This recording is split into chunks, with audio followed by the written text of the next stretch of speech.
ભાઈ આવી રીતે કાં હાલેસ ભાઈ લથડતા લથડતા હે આમ કેમ હાલેસ? એ મને પહેલેથી પ્રોબ્લેમ છે, તને કાંઈ વાંધો છે? પગની હારવાર જીભે લથડાઈ છે ભાઈ તારી. હે ચોટીન બોલ થોડું. જીભ જીભ આ જીભ મારી નાનપણથી નઠડાય છે. એવું હે અમને તો નાનપણથી સંભળાય છે ઓછું. હા, તારે શું કામ છે?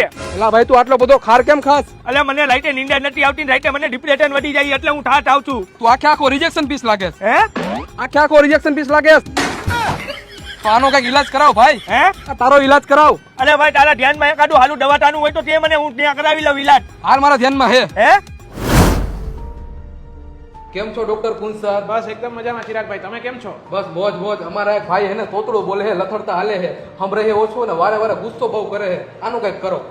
અરે તમે શું ચિંતા કરો છો? આ બધી જ તકલીફની સારવાર તો અમારા એક જ સેન્ટરમાં થઈ જાય છે, ડિવાઇન રિહેબિલિટેશન સેન્ટર, અને એ પણ બિલકુલ દવા વગર, અને ખાલી એમાં મશીનરીનો જ ઉપયોગ થાય છે.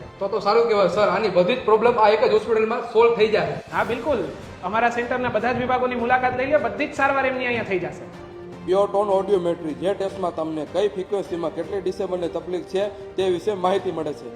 બીજાની વાત સમજવામાં તકલીફ પડવી, કોક વાત કરતું હોય ત્યારે વારંવાર વાત રિપીટ કરવાનું કહેવું, કે પછી ફોનમાં વાતચીત કરતી વખતે તકલીફ પડવી કાનમાં, કે પછી આપણને ટીવી કે ફોનનો અવાજ વધારે રાખવાની ટેવ હોય, તો તમારા કાનની સમસ્યા દરેક પ્રકારની આ એક જ વિભાગમાં સોલ્વ થઈ જાય છે, જે છે ઓડિયોલોજી વિભાગ. અહીંયા તમને અલગ અલગ મોડેલના સામાન્યથી લઈને વિશાળ રેન્જના કાનના મશીન મળશે, બેટરીવાળા અને રિચાર્જેબલ. શું તમે તોતડું બોલો છો, કે પછી અચકાતા બોલો છો, કે પછી તમારો અવાજ ઝીણો છે?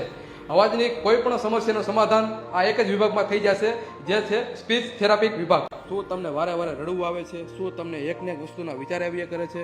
શું તમને ઊંઘ નથી આવતી કે પછી વધારે પડતી ઊંઘ આવે છે? શું તમે નાની વાતમાં વધુ પડતી ચિંતા કરો છો? શું તમને મરવાના વિચાર આવે છે? શું તમારી લાગણીઓ કોઈને વ્યક્ત નથી કરી શકતા? શું તમને વધુ પડતી ભૂખ નથી લાગતી એ અનુભવ થાય છે? શું તમને અનુભવ થાય છે કે તમારી આજુબાજુમાં કોઈ ઊભું છે? શું તમને કોઈ બીમારીનો ડર લાગે છે? શું તમને બધા વચ્ચે બોલવામાં ડર લાગે છે? કોઈ પણ પ્રકારની માનસિક અશાંતિ, વ્યસન મુક્ત સારવાર, કોઈ પણ પ્રકારની દવા વગર અહીંયા થઈ જશે, જે છે સાયકોલોજી વિભાગ. પગમાં નસ ઉપર નસ ચડી જાય છે, કે પછી પગના ઘૂંટણામાં દુખાવો થાય છે, ઓપરેશન કરાવ્યા પછી પગમાં ખાલી ચડી જાય છે, હાથ ઊંચો નીચો કરવામાં તકલીફ પડે છે, કોઈ વજન ઉપાડતી વખતે ખંભામાં દુખાવો થાય છે, હાથ પગની કોઈ પણ સમસ્યાની સારવાર અહીંયા દવા વગર મશીન દ્વારા થાય છે. હા તો સર, નાના બાળકોને જે બોલવામાં તકલીફ પડે છે એને કઈ રીતે સારવાર થાય છે? હા, નાના બાળકોને છે ને ઘણા એવું હોય કે ઉંમર પ્રમાણે ન બોલે, મોઢું બોલે, થોડાક જીદી હોય, વાત ન કરતા હોય, ચોખ્ખું ન બોલતા હોય, તો એને બધાને છે ને અમે આવી બધી અલગ અલગ કસરતો દ્વારા, અલગ અલગ રમકડા દ્વારા અમે એને બધું શીખડાવીએ અને એની ભાષાનો વિકાસ કરીએ. આ છે બાળકોનો ફિઝિયોથેરાપી વિભાગ. જન્મજાત બાળકોમાં થતી શારીરિક ખોટખાપણ તેમજ સ્નાયુ, હાડકાં, બેલેન્સ, કોર્ડિનેશન વગેરે બાળકોની તકલીફોની સારવાર અહીંયા ગેમ્સ દ્વારા, કસરતો દ્વારા અને રમતા રમતા થાય છે. જે લોકોને જન્મજાતથી ખોટખાપણ છે કે પછી કોઈ અકસ્માત થાય ત્યારે હાથ, પગ, આંગળીઓ, કાન, નાક કપાઈ જવું, એના તમામ પ્રકારના ડુપ્લિકેટ અંગો પણ છે. અને ડાયાબિટીસના લોકો માટે અલગ અલગ પ્રકારના પગરખા પણ છે, જેમ કે હગથડી, ચંપલ. વેટિંગ કરતી વખતે નાના બાળકો રમતગમતમાં વ્યસ્ત રહે એના માટે અહીંયા ચિલ્ડ્રન એરિયા પણ છે. Divine rehabilitation centre. તો એકવાર જરૂર ને જરૂર વિઝિટ કરજો, જેનું એડ્રેસ છે 13-3 જાગનાથ પ્લોટ, કાઠિયાવાડ જીમખાનાની પાછળ, ડોક્ટર યાજ્ઞિક રોડ, રાજકોટ.